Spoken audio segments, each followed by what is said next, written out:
큰 기쁨의 좋은 소식을 전하노라 라고 하는 제목을 가지고 하나님의 말씀을 전해드리고자 합니다.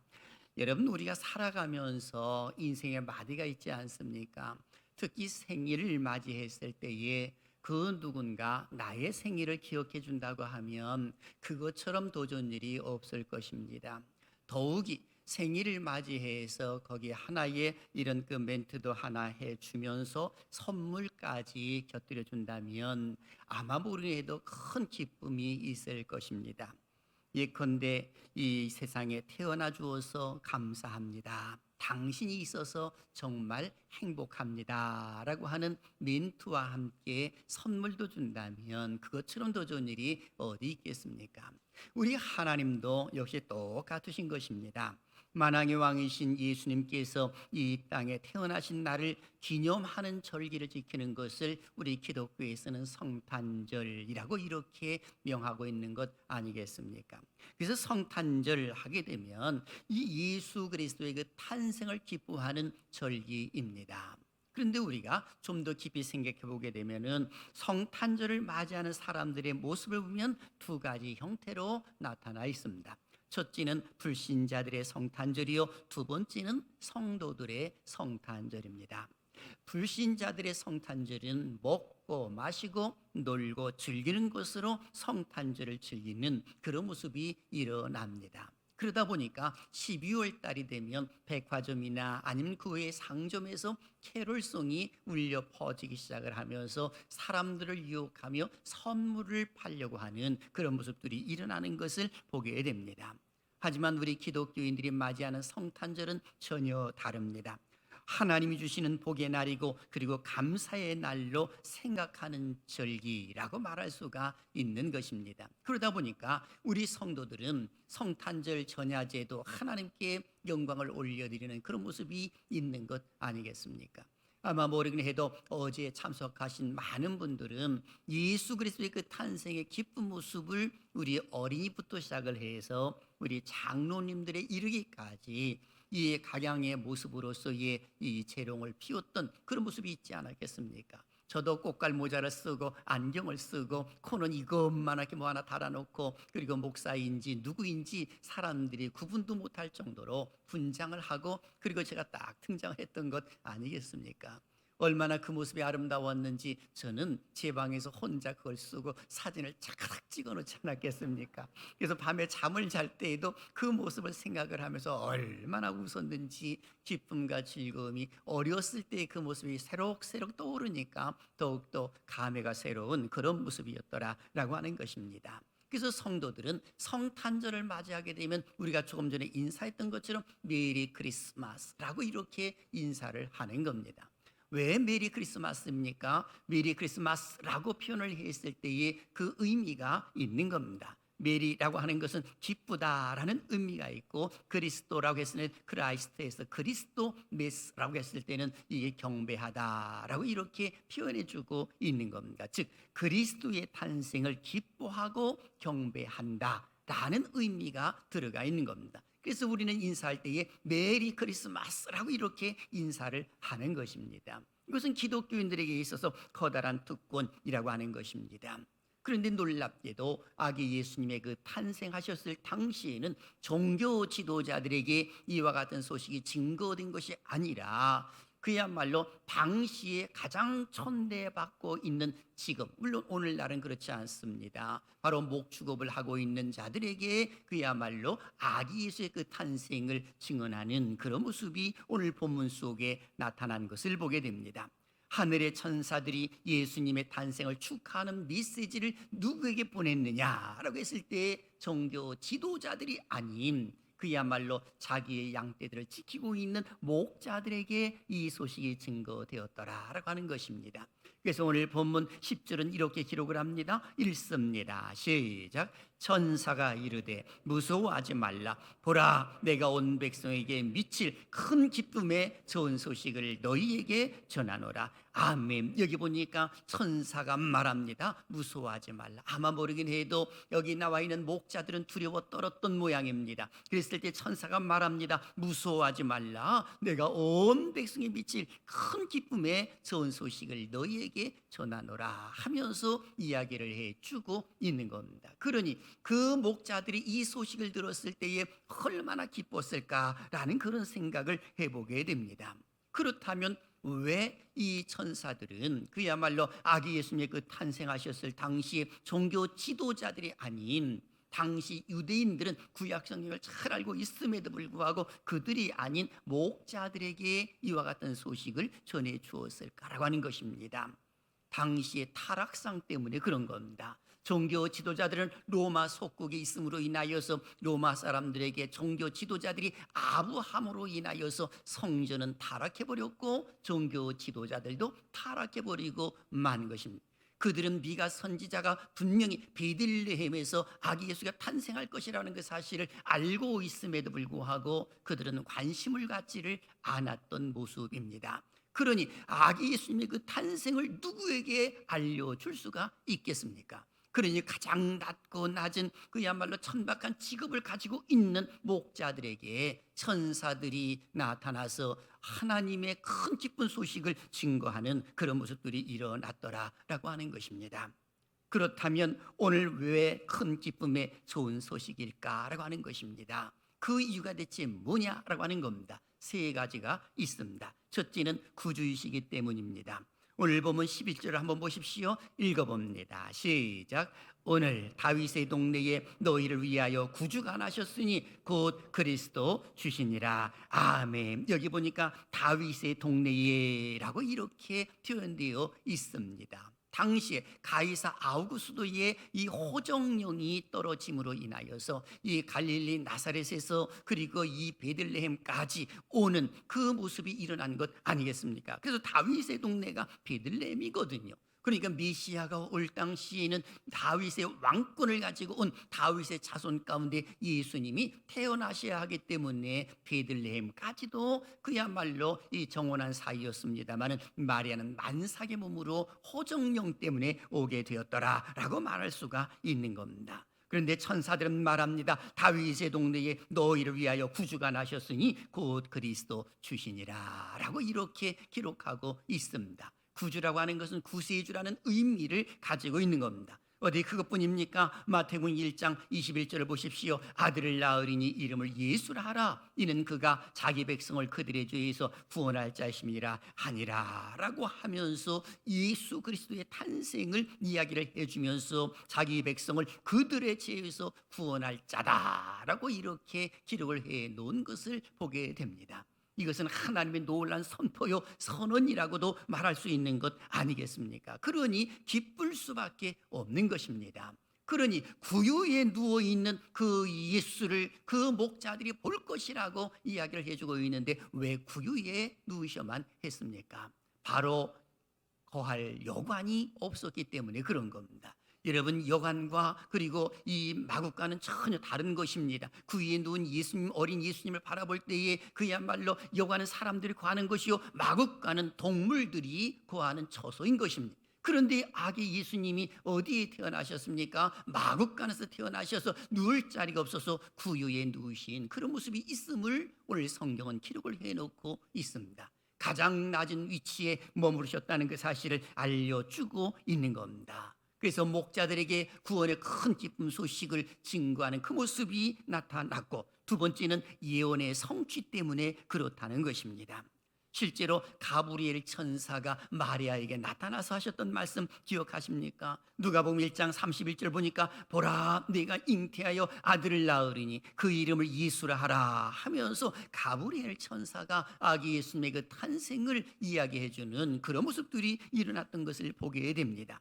마태복음 1장 23절에서는 이렇게 기록을 하죠. 읽습니다. 시작. 보라, 처녀가 잉태하여 아들을 낳을 것이요 그의 이름은 임마누엘이라 하리라 하셨으니 이를 번역한즉 하나님이 우리와 함께 계시다 함이라. 아멘. 바로 여기 보니까 처녀가 잉태하여 아들을 낳을 것이요 그 이름을 임마누엘이라, 곧 우리와 함께 하시는 하나님, 하나님이 우리와 함께 계시다라고 하는 그 의미까지도 해석해주는 그런 모습들이 일어났습니다. 그런데 이와 같은 예언은 구약 성경에서 일찍이 예언한 바가 있습니다. 이사야 선지자가 이사야 7장 14절에 이렇게 예언을 했거든요. 그러므로 주께서 친히 징조를 너에게 주실 것이라. 보라, 처녀가 잉태하여 아들을 낳을 것이요 그의 이름을 임마누엘이라 하리라 하면서 예언을 했던 것입니다. 여러분 한번 깊이 생각해 보십시오. 예수님이 출생하기 전 700여 년 전에 이사야 선지자가 보라, 처녀가 잉태하여 아들을 낳을 것인데 그 이름을 임마누엘이라 하리라 하면서 그 예언된 것이 바로 예수님이 출생하심으로 인하여 그것이 그대로 성취되었다는 그 사실에 많은 사람들은 깜짝 놀라는 것입니다. 성경은 기록된 대로 이루어지는 줄로 믿습니다. 그래서 이 역사는 그냥 움직이는 것이 아니라 하나님이 성경에 기록된 대로 움직인다는 그 사실을 우리가 알고 있다면, 예수님께서 반드시 재림하신다는 그 사실을 성경 속에 기록해 놓고 그리고 각 사람의 행한 대로 갚으리라 하시는 그 말씀 우리가 기억한다면 우리는 세상에서 잘못 살 이유가 전혀 없는 겁니다. 저는 우리 살아신 여러분들이 예수 그리스도의 오심을 사모하는 은혜가 있기를 주님의 이름으로 축원합니다. 그리고 세 번째는 평화를 주시기 때문에 큰 기쁨의 좋은 소식이라는 것입니다. 오늘 본문 14절은 이렇게 기록을 합니다. 읽습니다. 시작. 지극히 높은 곳에서는 하나님께 영광이요 땅에서는 하나님이 기뻐하신 사람들 중에 평화로다 하니라. 아멘. 지극히 높은 곳에서는 하나님께 영광이요 땅에서는 하나님이 기뻐하신 사람들, 누구를 일컬어 말하고 있습니까? 사랑하시는 여러분들인 줄로 믿습니다. 그 사람들에게 뭐가 있느냐? 바로 평화로다라고 이렇게 말씀해 주고 있습니다. 여기 평화라고 말했을 때는 평화는 두 가지의 개념이 있습니다. 첫째는 로마에서 말하고 있는 팍스 로마나가 있습니다. 평화의 로마라는 뜻이거든요. 팍스가 평화라는 뜻입니다. 이것은 바로 로마가 가지고 있는 평화요 또 하나의 평화가 있는데 샬롬이라고 하는 히브리어, 그리고 헬라어는 에이레네라고 하는 표현입니다. 그런데 이것은 그 근본이 다른 것입니다.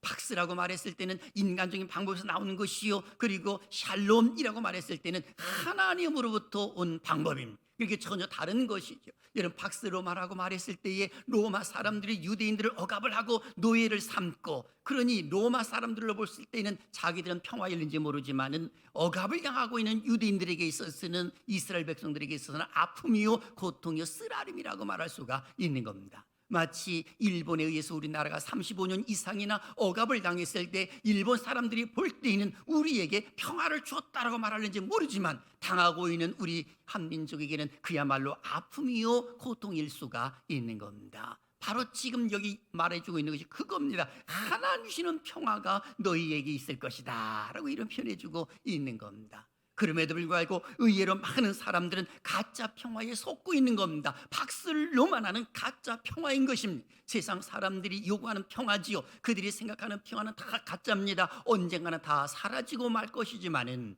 우리 하나님 주시는 샬롬의 은혜는 영원한 줄로 믿습니다. 오늘 성탄절을 맞이해서 이 샬롬의 은혜가 함께 하시기를 주님의 이름으로 축원합니다. 그렇습니다. 예수님의 탄생은 큰 기쁨의 소식이었습니다. 그 이유는 우리 주 예수 그리스도가 구원주가 되시기 때문에 그런 것이고, 구약성에 기록된 대로 예언대로 성취되었기 때문에 그런 것이고, 그리고 그 주님이 오심으로 인하여 우리에게 참된 평화를 주시기 때문에 구원의 큰 기쁜 소식이다 라고 말할 수가 있는 것입니다. 그런 거로 사랑하시는 여러분, 성탄절을 맞이해서 한번 깊이 생각해 보시길 바랍니다. 오늘날 아기 예수님의 그 탄생을 알려준다면 가장 먼저 누구에게 알려주실 것 같습니까? 오늘 예배드리고 있는 사랑하신 여러분들에게 가장 먼저 기쁨의 소식이 증거되시기를 주님의 이름으로 축원합니다. 초대교회 때에 마치 그 종교 지도자들에게 저희야말로 소식을 전하지 아니하고 목자들에게 그 천군 천사들이 아기 예수의 탄생을 알려주고 지극히 높은 것은 하나님께 영광이요 하면서 하나님을 찬양했던 그런 모습처럼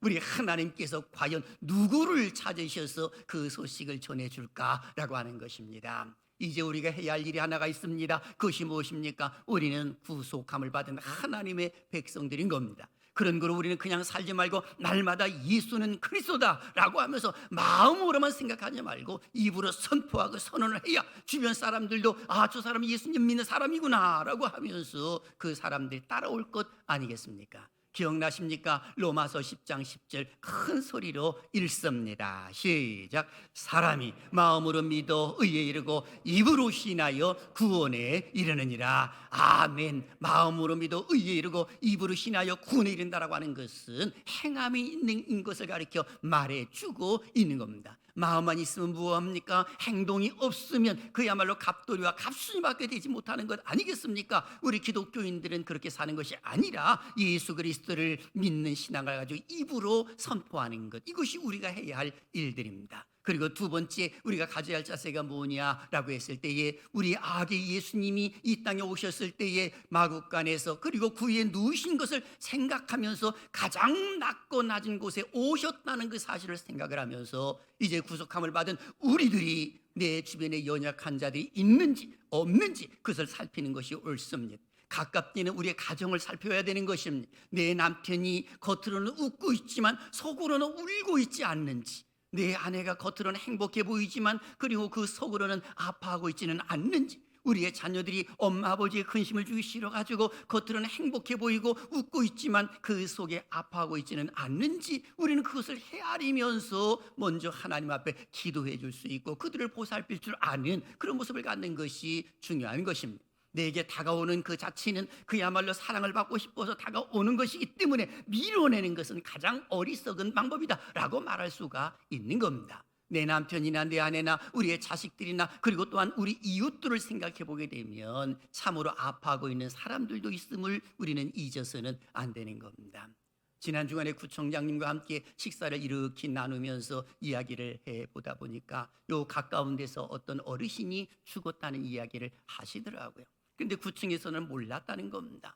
그런데 이 관리인이 그 이야기를 하길래 그래서 직원을 보내서 그리고 이제 살펴보니까 그 어르신이 돌아가신 지가 꽤 된 겁니다. 그런데 이 한 주가 지나지 않았기 때문에 그나마 다행이지, 만일에 그것을 모르고 한 달이고 얼마 지나고 난 이후에 그것이 드러났다고 한다면 매스컴에서 난리가 난다는 겁니다. 그래서 얼마나 감사한지 모르겠다고 하는 그런 이야기를 하시더라고요. 그래서 이 아파트 관리인에게 너무 고맙고 감사하다라는 그 구청장님의 그 이야기를 제가 들은 바가 있습니다. 여러분, 이것이 우리의 관심이 있어야 되는 겁니다. 이웃을 향하여 관심을 갖고 연약한 자들이 있는지 없는지, 울고 있는 자들이 있는지 없는지를 살피는 것이 옳은 것이죠. 감사하게도 우리 상계지역뿐만이 아니라 이 노원구는 살기 좋은 교회, 살기 좋은 마을인 줄로 믿습니다. 이렇게 좋은 교회들이 많이 있고 그리고 살기 좋은 동네라고 하는 그 자체를 이 구청장님이 이런 말씀을 하시더라고요. 여러분, 서울시에는 25개의 구가 있습니다. 그러면 이 성금을 가장 많이 낼 구가 어딜 것 같습니까? 아마도 번뜩 떠오르기에는 저 강남에 있는 어느 지역일 것이다 라고 이렇게 생각을 할 것입니다. 그런데 구청장님의 말씀은 충격적이었습니다. 1등은 강서구였습니다. 그리고 2등은 노원구였습니다. 기뻐하지도 않네. 무엇을 이야기하는가를 깊이 생각해 보십시오. 한마디로 말하면 노원구는 살기 좋은 동네라는 겁니다. 왜 살기 좋은 동네입니까? 사람들이 좋으니까 살기 좋은 거예요. 그러니까 서로 내가 힘들지만, 내가 어렵게 살지만 나보다도 어려운 사람을 향하여서 우리가 성금을 내야지, 자그마한 정성이지만 그걸 내는 그런 사람들이 많다는 겁니다.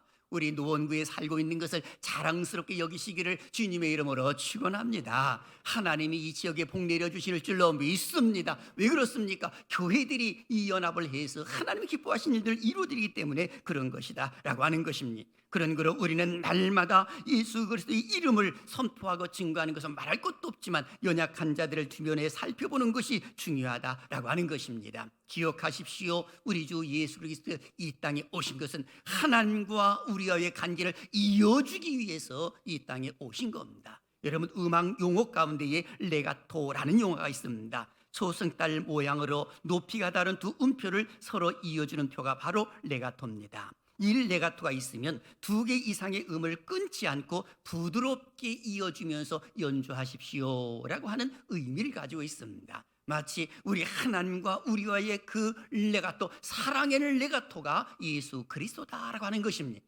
그런 거로 이제 우리는 그 사랑을 입었음으로 인하여서 우리는 가만히 있는 것이 아니라 내 주변에 있는 사람들에게도 그 사랑을 이어줄 수 있는 레가토의 모습을 갖는 것이 중요하다라고 하는 것입니다. 사랑하시는 여러분, 오늘은 무슨 날입니까? 성탄절입니다. 우리는 하나님의 크신 사랑과 은혜를 입은 사람들입니다. 그런 거로 주님이 행하신 그 일을 이제는 우리가 행하드리려고 노력하는 것이 옳습니다. 예수님께서 공생의 삶을 사시면서 가르치심과 전파하심과 치료하시는 사역을 행하셨다고 한다면 오늘날 교회가 그 사역을 행하는 것이고, 이제 이 일을 누가 행하겠느냐라고 말했을 때에 주여 내가 있사오니 나를 보내소서 하면서 우리는 자원할 줄도 알고 서원할 줄도 알고 그리고 봉사에 정신을 갖는 것이 옳다라고 하는 것입니다. 주님 오실 때까지 하나님의 말씀을 가슴에 담고 그리고 그 은혜를 가슴에 담고 승리하는 삶을 사시기를 주님의 이름으로 축원합니다.